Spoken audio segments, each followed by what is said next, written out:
Halo,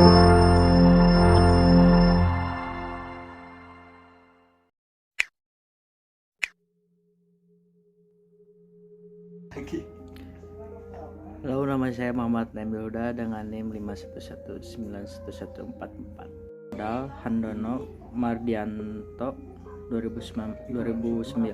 Struktur modal didefinisikan sebagai komposisi dan proporsi hutang jangka panjang dan ekuitas, saham preferen dan saham biasa yang ditetapkan perusahaan. Dermawan Syahrial 2009. Struktur modal adalah perimbangan antara penggunaan modal pinjaman yang terdiri dari hutang jangka pendek yang bersifat permanen, hutang jangka panjang yang modal sendiri yang terdiri dari saham preferen dan saham biasa. Teori struktur modal. Asumsi. Satu, keuntungan yang diperoleh perusahaan dianggap konstan, artinya perusahaan tidak mengadakan perubahan terhadap investasinya. A. Seluruh keuntungan yang diperoleh merupakan hak pemenang saham sehingga akan dibagikan semua pada para pemegang saham.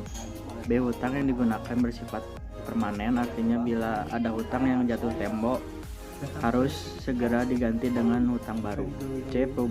Perusahaan dapat mengubah struktur modal secara langsung, misalnya mengubah saham menjadi obligasi dan sebaliknya tanpa ada biaya transaksi. Sini saya akan menerangkan tentang pendekatan struktur modal. Pendekatan tradisional berpendapat akan adanya struktur modal yang optimal. Artinya struktur modal mempunyai pengaruh terhadap nilai perusahaan, di mana struktur modal dapat berubah-ubah agar bisa diperoleh nilai perusahaan optimal. Kedua, pendekatan Modigliani dan Miller. Hasil yang diperoleh menunjukkan bahwa bagaimana cara perusahaan mendanai operasinya tidak memiliki pengaruh, sehingga struktur modal adalah suatu yang tidak relevan. Assalamualaikum warahmatullahi wabarakatuh. Perkenalkan, nama saya Raja Taufik Rohman dari kelompok 1 dengan nomor NIM 141. Baik, pada slide kali ini saya akan mempresentasikan mengenai faktor yang mempengaruhi DER. Yang pertama ada likuiditas. Likuiditas merupakan salah satu indikator mengenai kemampuan perusahaan dalam membayar semua kewajiban keuangan jangka pendek pada saat jatuh tempo dengan menggunakan aktiva lancar yang tersedia. Makin tinggi rasio perusahaan, maka makin tinggi juga posisi likuiditas perusahaan. Dan current rasionya adalah sama dengan aktiva lancar dibagi hutang lancar. Lalu profitabilitas. Profitabilitas adalah kemampuan perusahaan dalam memperoleh laba. Perusahaan yang memiliki profitabilitas yang tinggi akan memiliki dana internal yang lebih banyak daripada perusahaan yang profitabilitasnya rendah. Net profit margin sama dengan EAT dibagi net sales dikali 100%. Lalu ada yang ketiga, struktur aktiva. Struktur aktiva adalah penentuan berapa besarnya alokasi untuk masing-masing komponen aktiva dan aktiva tetap. Dan struktur aktivanya sama dengan aktiva tetap dibagi total aktiva. Assalamualaikum warahmatullahi wabarakatuh. Izin memperkenalkan diri, nama saya Ayu Yesi Lestari dengan di belakang 142. Selanjutnya adalah perkembangan debt to equity ratio atau DER pada perusahaan tekstil di Indonesia periode 2018-2019. Untuk mengetahui nilai DER perusahaan dapat dicari dengan rumus total hutang dibagi ekuitas dikali 100%. Untuk perusahaan pertama dengan kode SSTM yaitu perusahaan Sunsun Tekstil Manufaktur didapatkan DER pada tahun 2018 sebesar 1,61, di mana total hutang sebesar 346.856.267 rupiah dibagi dengan ekuitas sebesar 215.250.324.630 rupiah dikali 100%. Untuk DER tahun 2019 sebesar 1,57 didapatkan dari 314.416.806.582 rupiah dibagi dengan ekuitas sebesar 200.348.925.308 rupiah dengan rata-rata 1,59. Untuk perusahaan kedua yaitu PT Sejahtera Bintang Abadi Tekstil didapatkan dari tahun 2018 sebesar 1,60, sedangkan untuk dari tahun 2019 yaitu 2,73 dengan rata-rata 2,17. Untuk perusahaan ketiga yaitu Trisula Tekstil Industries Tbk didapatkan DER pada tahun 2018 sebesar 0,81, sedangkan untuk tahun 2019 didapatkan DER sebesar 1,13 dengan rata-rata 0,97. Untuk perusahaan keempat yaitu PT Mega Perintis Tbk didapatkan DER pada tahun 2018 sebesar 0,88, sedangkan untuk 2019 DER didapatkan sebesar 0,76 dengan rata-rata 0,82. Untuk perusahaan yang terakhir yaitu Perusahaan Nusantara Inti Korporat Tbk didapatkan DER pada tahun 2018 sebesar 0,71, sedangkan untuk tahun 2019 yaitu 0,69 dengan rata-rata 0,7. Selanjutnya adalah penjelasan kesimpulan mengenai perhitungan tabel DER di 5 perusahaan tekstil di Indonesia.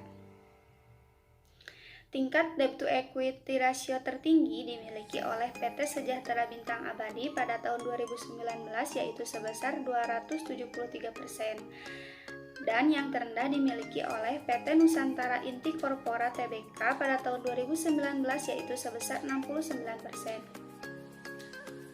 Perbedaan debt to equity ratio tersebut mengindikasikan bahwa masing-masing perusahaan memiliki keputusan struktur modal yang berbeda-beda. Bahkan beberapa perusahaan memiliki debt to equity ratio yang besarnya lebih dari 100%. Debt to equity ratio yang tinggi mengindikasikan bahwa perusahaan memiliki proporsi hutang jangka panjang yang lebih besar dalam struktur modalnya. Artinya, perusahaan cenderung bergantung dengan dana eksternal yang besar untuk membiayai aktivitas perusahaan. Assalamualaikum warahmatullahi wabarakatuh. Perkenalkan, nama saya Bahminur Jauhari dengan NIM AIR 140. Dan di sini saya akan menjelaskan tentang tabel perkembangan current ratio pada perusahaan tekstil di Indonesia pada periode 2018 dan 2019. Dan variabelnya itu adalah variabel X yang pertama, dan perusahaan yang pertama adalah perusahaan PT Sunson Tekstil Manufaktur. Nilai current ratio pada tahun 2018 yaitu senilai 2,23 dan 2019 1,59 dan rata-ratanya yaitu 1,91. Dan perusahaan yang kedua adalah PT Sejahtera Bintang Abadi Tekstil. Current rasio pada tahun 2018 senilai 0,99, pada tahun 2019 1,09 dan rata-ratanya adalah 1,04. Dan perusahaan yang ketiga adalah PT Trisula Tekstil Industri Tbk. Pada tahun 2018 current rasio senilai 1,80 dan 2019 1,44. Rata-ratanya adalah 1,62. Dan perusahaan yang keempat adalah PT Mega Perintis Tbk. Pada tahun 2018 senilai 2,06, 2019 2,37. Dan rata-ratanya adalah 2,21. Perusahaan yang kelima adalah PT Nusantara Inti Korporat Tbk. Pada tahun 2018 senilai 0,85. Dan 2019 senilai 0,97 dan rata-ratanya adalah 0,91. Dan saya akan menjelaskan juga tabel perkembangan net profit margin pada perusahaan tekstil di Indonesia pada periode 2018 dan 2019. Variabel X yang kedua, perusahaan yang pertama adalah PT Sunson Tekstil Manufaktur. Nilai net profit margin pada 2018 senilai 0,27 dan 2019 senilai 4,59 dan rata-ratanya adalah 0,43. Perusahaan yang kedua adalah PT Sejahtera Bintang Abadi Tekstil. Nilai net profit margin pada tahun 2018 senilai 1,16 2019 senilai 1,40 dan rata-ratanya adalah 1,28. Perusahaan yang ketiga adalah PT Trisula Tekstil Industri Tbk. Nilai net profit margin pada tahun 2018 senilai 3,51 dan tahun 2019 senilai 3,50 dan rata-ratanya adalah 3,50. Dan untuk perusahaan yang keempat adalah PT Mega Perintis Tbk. Pada tahun 2018 senilai 8,99 dan tahun 2019 senilai 8,54 dan rata-ratanya ada 8,76. Dan untuk perusahaan yang terakhir yang kelima adalah PT Nusantara Inti Korporat Tbk. Pada tahun 2018 nilai net profit margin senilai 0,67, 2019 senilai 0,73 dan rata-ratanya adalah 0,7. Assalamualaikum warahmatullahi wabarakatuh. Sebelumnya izin memperkenalkan diri, nama saya Bogas Muhammad Ternawan dengan NIM 511191145. Di sini saya akan menjelaskan tentang tabel perkembangan struktur tipe pada perusahaan tekstil di Indonesia periodenya itu pada tahun 2018 sampai dengan 2019. Pada tabelnya itu X3, terus di nomor pertama itu ada kode perusahaannya SSTM, nama perusahaannya PT Sunsu Tekstil Manufaktur. Pada tahun 2018 yaitu mendapatkan hasil 0,48, pada tahun 2019 yaitu mendapatkan 0,49 dan rata-ratanya itu 0,48. Yang dimana hasil pada tahun 2019 yaitu 2018 dan 2019 itu dengan rumus struktur aktiva, di struktur aktivanya itu aset tetap dibagi total aset dan menghasilkan hasil 0,48 dan hasil 0,49 pada perusahaan Sunson Tekstil Manufaktur. Terus yang keduanya itu ada kode perusahaannya itu SBAT, yang dimana perusahaannya itu PT Sejahtera Bintang Abadi Tekstil. Pada tahun 2018 itu mendapatkan hasil struktur aktifnya itu 0,50 dan pada tahun 2019-nya yaitu 0,38 dan rata-ratanya itu mendapatkan hasil 0,44. Terus yang nomor ketiganya itu kode perusahaannya itu BL, di mana nama perusahaannya itu PT Trisula Tekstil Industri Tbk.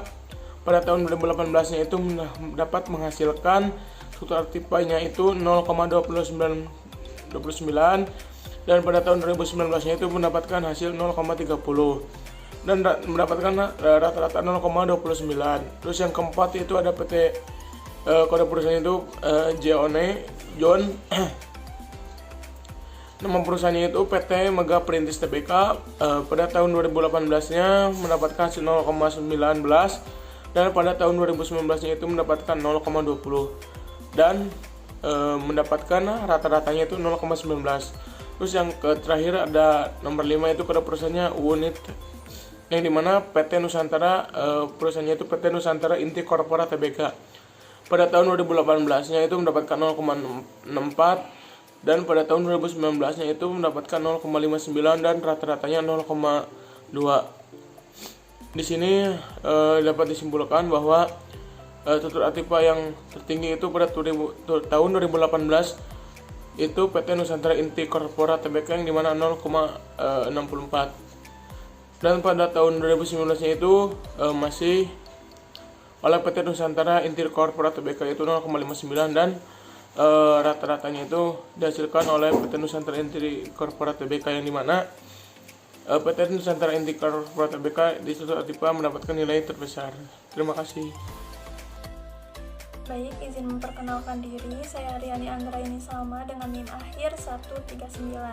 Di sini saya akan memaparkan hasil dari analisis regresi beserta interpretasi.